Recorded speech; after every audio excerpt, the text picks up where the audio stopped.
Welcome to the Physical Product Movement, a podcast by Fiddle.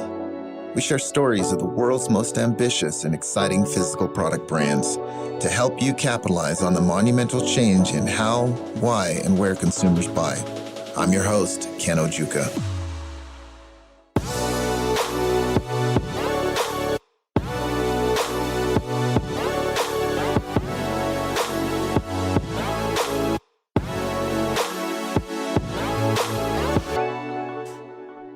Today, I had the opportunity to speak with George Passantino, co-founder of Quokka Brew, a ready-to-drink, fully caffeinated, jitterless coffee. We spoke about how inspiration hit while he and his co-founder were cramming for finals at UC Berkeley. They realized how much coffee they were consuming to try to stay sharp and realized ultimately it wasn't working. They were full of jitters, had a big rush of energy, then a sudden crash. This is what got them thinking about a better coffee. George talks about their college campus ambassador program and how they were able to do their initial research by tapping into their college campus connections of students and professors, but then continued to promote the brand on campus after they launched. We also talked about how their go-to-market strategy changed once COVID hit and all the students left campus. It's a great story about being nimble, scrappy, and resourceful. I enjoyed my conversation with George, and I think you will too. Hey, George, how you doing? Thanks for joining me. Doing well. Thank you so much for having me. Yeah, hey, so it sounds like I'm catching you on the road a little bit. What's going on? Yes, I am on the road right now on a bit of a road trip all across California, kind of visiting most of our retail accounts as well as just spreading and getting into more accounts. So I'm currently in San Luis Obispo at a gas station parking lot. Well, hey, thanks for taking the time and parking and taking this call. You know, I think this will be really good content for our listeners. We typically like to kick off this podcast with a quote, you know, something that's maybe meaningful to you or something that you like to keep in mind. Do you have one in mind? Yeah, so I guess the quote that I've kind of been living by for the last, couple of years since starting my real entrepreneurial journey with Quokka Brew is kind of the idea that you never really know what's good or bad. It's the idea that like seemingly terrible situations can eventually have positive impacts, and seemingly amazing things could have negative impact in the long term. So I guess just keeping like a level head, like when bad things happen and saying like, this will all make sense one day. And when good things happen, like don't get overly optimistic because you never know what's waiting for you right around the corner. Yeah, definitely a good thing to keep in mind. I think in all types of entrepreneurship, we build software and so we don't have a physical product, but same type of thing, right? We've got to keep the same thing in mind. Exactly. Yeah. So why don't we just start off by, telling us just a little bit about yourself and then, kind of what led to Quokka Brew. Yeah, definitely. So I'm George. I'm one of the co-founders of Quokka Brew. I'm currently 22 years old. What really led to the creation of Quokka Brew is my co-founder, Oat and I. We were studying for finals during our junior year at UC Berkeley. And like most college students, we were just drinking a ton of coffee. And from that, we started to notice we were getting super jittery, anxious, and eventually just completely crashing. And Opec and I have been best friends since middle school. Over the last few years, we've launched multiple businesses together. And so we're always like looking for our next opportunity. And we noticed this and started thinking to ourselves, like, why isn't there a jitterless coffee? And around those same times, we started to become a little bit more like health conscious. We were watching our sugar and calorie intake, just trying to be a little bit better on that end. And we started to notice that all of the other ready to drink coffees and like the energy drinks we were drinking were just loaded with sugars and calories. I mean, like with yerba mates, having like 28 grams of sugar, the Starbucks cold brews having 44 grams of sugar. So it was like this whole thing. And we realized like, what if someone created a healthy and jitterless coffee? And that's kind of where the idea came from. Very cool. And so were you actively looking for sort of the next thing for you guys, the next adventure for you guys? Or was it sort of the idea just kind of came and you knew it was too good to pass up? Yeah, it was always a little bit of both. I mean, for us, we kind of always have an eye open for opportunity.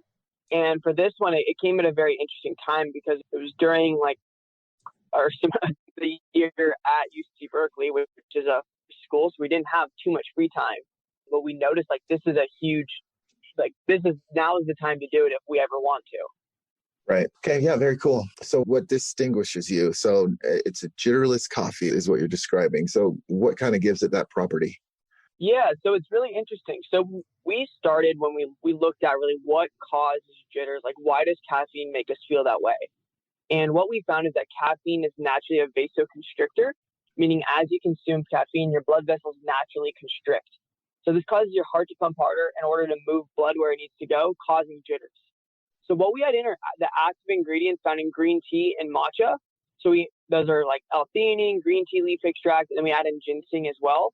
Mm-hmm. And what they work to do is offset the negative vasoconstriction that's caused by caffeine. So it gives you all the energy and focus just without those negative side effects. Yeah, so I've kind of heard L-theanine described as it kind of smooths out, the bump that you get from coffee, and it makes it so you still get all those benefits, but like you said, you don't feel sort of the sharp jitters or whatever. So, that's pretty cool. Did you guys know about this before? Was it something that you'd researched before, or how did you come to that? Yeah, so we didn't have really any background in the coffee space. We'd been kind of into nootropics. We'd heard of theanine prior to starting Quokka Brew and felt that it could be a strong option when we were first launching the brand. Mm-hmm. But what we did is we started researching and calling as much as we could. We used our UC Berkeley emails to the max and emailed every professor that'd be willing to talk to us, and we would just ask them questions about things. So Mm-hmm. we called and emailed probably like 500 to 1,000 different university professors all across the nation. And spent about 6 months on research and development, testing really on ourselves. Mm-hmm. And then some of our really close friends that were willing to give us honest feedback. Very cool. And so I don't know what kind of response did you get? Did these professors, were they pretty open, or were they like, get out of here, kid? Like, what was the response? Yeah, what we found is that in all walks of life, there's people that are willing to help and those that just aren't willing to help, and that is true in the university sense as well. So we had some professors that were extremely helpful. Like, they poured their hearts out to us, were willing to talk whenever. And then there were others that were kind of more along the lines of like, get out of here, kid. You don't know what you're doing. I'm busy, which is totally fair. I mean, they're professors. They're busy. They're doing research. Sure. And you kind of expect that, and looking at it, it's like, what's the worst that could happen, right? Uh-huh. You really have nothing to lose with that. Okay. So what are some of the things that you learned, from this research from professors and other students? Yeah. So what we did is we wanted to verify like the ingredients that we could try in our blend. So we currently have a patent pending blend, but it did not start out that way. So in the beginning, we had a list of about 45 different ingredients that we wanted to try out and just see the effects that they had. They all were promising. But as you probably know from, anything you have to eat, if it doesn't eat or drink, if it doesn't taste good, you're not going to buy it again. Right. So it's trying to find that happy medium of stuff that, performed how we'd want it to perform, like giving you the energy without the jitters or crash, but didn't, taste disgusting. Yeah. So I know a thing about or two about that, because, I also was into nootropics for a little while, and I actually had, probably like 15 different nootropics. It probably looked pretty awful in my office, when you looked around and you saw these bags of powder. But I would actually mix them and kind of mix and match and try different formulas, to see, what would work well. And I think you're exactly right. The main thing is that they just tasted awful, Yeah, there's some yeah. really rough ones. Yeah, some that are really effective, but it's just too hard to mask the awful flavor, So, and I think that's probably why most nootropics are in like a pill form or something, so you don't have to taste it. Exactly. Yeah. Okay. So you arrived at a couple that you thought would be really effective, and then what was the next step? How did you go about like actually testing out the formula? And then obviously getting other people to taste test your product and give you some feedback there. Yeah, so we were still in undergrad at the time. This was kind of getting into our senior year, the beginning of our senior year. Mm-hmm. And so what we did first was we launched a double-blind study with 150 individuals. We basically rounded up 150 people from across the Bay Area and split them into two groups. For some got, placebo, and then some got our Quokka Brew with our jitterless blend, and we left them unmarked. And what we did was just kind of survey the results. And what we saw is that 97% of people, or rather 68% of coffee drinkers, experience the jitters and crash from caffeine. But with Quokka Brew, only 7% of them did. So we saw, our efficacy rate was much, much higher than just traditional coffee. So that's when we saw this really did work. And what we did from there is we just took a table down to UC Berkeley's main plaza, and we started just passing out samples and selling products like on Sproul Plaza. And what we found is that like students were not only like, wow, this is insane, like it tastes good, it's like works well. They're like, I wanted to be a part of this. So from there, we started just building a college ambassador program. We started at UC Berkeley and have gone on to branch into SLO, UCSB, and a ton of other university campuses across California. Very cool. Is this sort of a strategy that the ambassador program, is this a strategy that you've seen work with other brands, or how did you actually come up with it? Yeah, so I mean, we launched it because we didn't really have any other choice. I mean, we were on campus, we weren't able to drive around and do other things, but I mean, we could sell to the people that we interacted with and saw every single day. And we knew that there's a lot of other brands that have college ambassador programs. Like I know Red Bull has one, and basically any brand that has a focus on the college market has some form of ambassador program. But what we wanted ours to be was something like more than that, something that was fun and enjoyable, where people could meet fun people and, you know, learn and grow as individuals and not just promote a brand. Got it. And so obviously there's benefits to it, and there's also the negative, the obvious one being, this could be pretty expensive to be giving out so many samples. How did you guys think about it, and what are some of the positives and the negatives that you identified in that process? Yeah, it is a little bit expensive. I mean, you do have to give them product. There's that upfront investment that it was kind of tough, in the very beginning. But what we saw is like this was, if we do it right, then we could have strong velocities both on our online stores, because the students will buy online, as well as like all the retail stores that we're in, like around the campuses. So it's kind of a gamble that we took on ourselves. And, in the beginning, it was going extremely well. And then overnight, like when COVID happened, we saw our entire demographic go home overnight. Yeah. So what did you guys do at that point? Yeah, so that was a very interesting time for us, because, this was right in the early days of Quokka, and we saw like legitimately everyone go home overnight, and our sales kind of dropped to near zero. But, we understood that like this was something we were going to have to deal with. So we weren't kind of upset over it. It's like, okay, we should figure this out. So we transitioned to our entirely online. So we built out our website, kind of had a renewed focus on that. We launched on Amazon, and then we also launched an Indiegogo campaign to help launch a new product as well. So we kind of took it head on, and it helped us grow faster than we even expected. Okay. Yeah. Do you mind maybe double clicking a little bit on that, launching the new product on Indiegogo, right? And so I could see Indiegogo, for Quokka Brew, which you were already selling. Was it for that, or was it for an entirely different product? Yeah. So at the time, our initial product was refrigerated. So, when you're selling in person, it's not the biggest problem because most stores have fridges. The problem is when you're selling online, especially during summer, it's really tough to keep our product cold. So we'd have to buy these really expensive ice packs. And, if USPS loses your package for a few days, then we're going to have to send another package out to that customer or deal with it in some other way, whether that's a refund or what. So we launched an Indiegogo campaign to help us launch shelf-stable cans. And with that, we were aiming to raise about $15,000. We ended up raising over $74,000 and became one of the highest crowdfunded beverages of all time. And it was really helped us put us on the map. Okay. Yeah, that's pretty cool. And then it looks like, what's interesting about you guys is that you version your product. Where'd the idea for that come from? Was it something that you saw Soylent do? I think that's the only one that I've seen do that. Yeah, I think you guys just recently came out with version 2, right? We just launched our version 3 a few weeks ago. Yeah, okay. So my notes here are wrong. Yeah. Okay, version 3. Okay.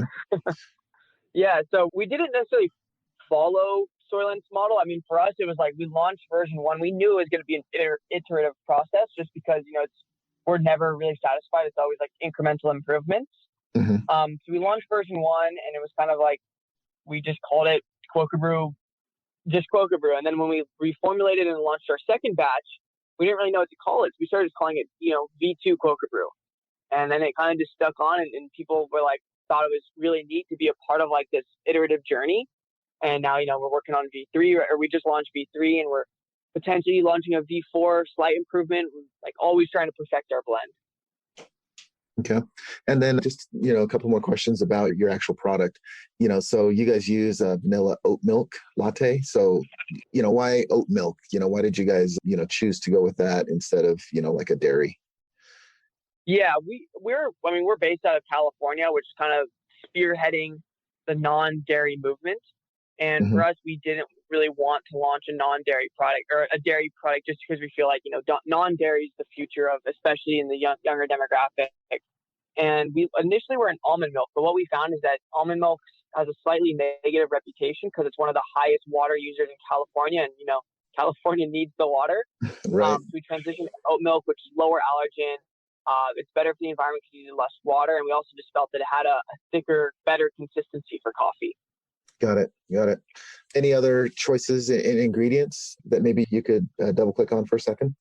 Yeah, I mean, for us, like we wanted something because, first of all, we're drinking it ourselves. Everyone on the Quokka team probably drinks a few a week, if not one a day. So, and all of our friends and family drink it as well. So we wanted something that wasn't where it didn't have any corners cut, that didn't have any filler or gross ingredients that you wouldn't want to consume.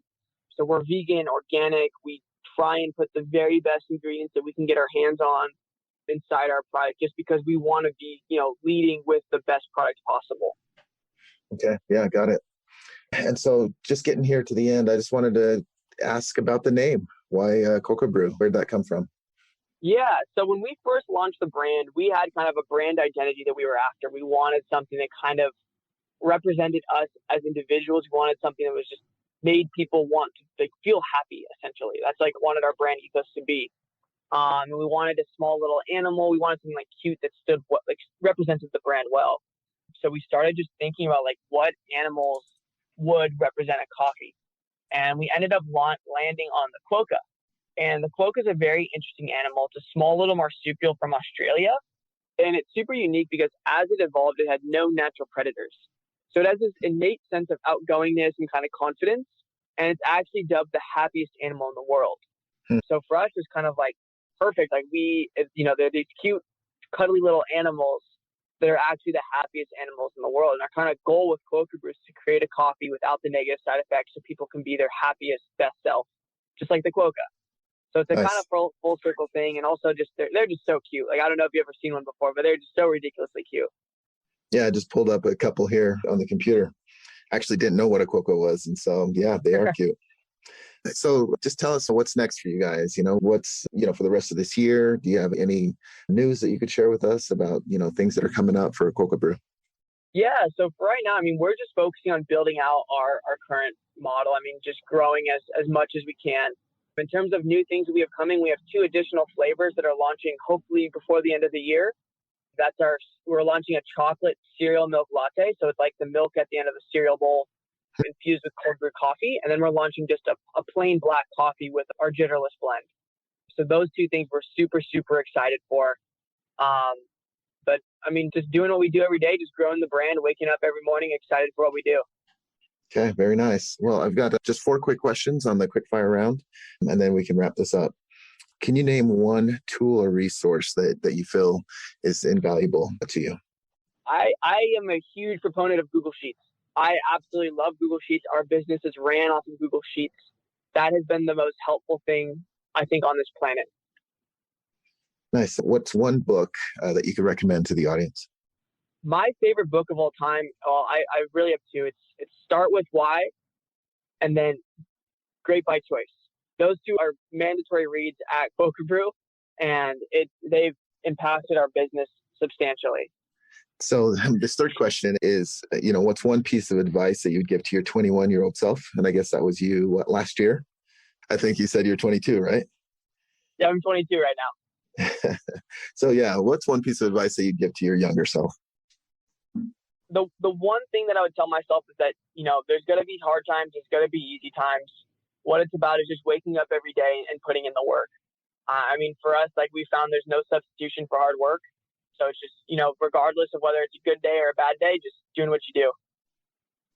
Okay. And finally, is there a person or a brand that you maybe look up to, admire, you keep an eye on, or maybe somebody that you would love to take to lunch?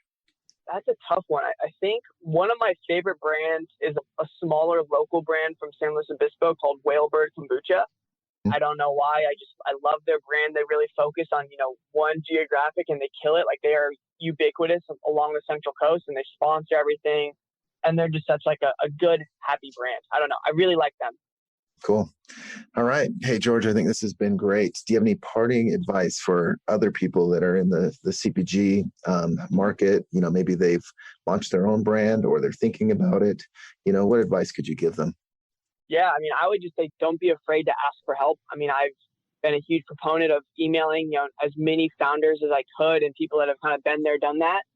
So, I mean, don't feel afraid to reach out and ask for help. I mean, if we never did that, we would definitely not be in the stage we're at right now. Okay, nice. All right. Hey, thank you. Appreciate it. This has been great. Of course. Thanks so much for having me on.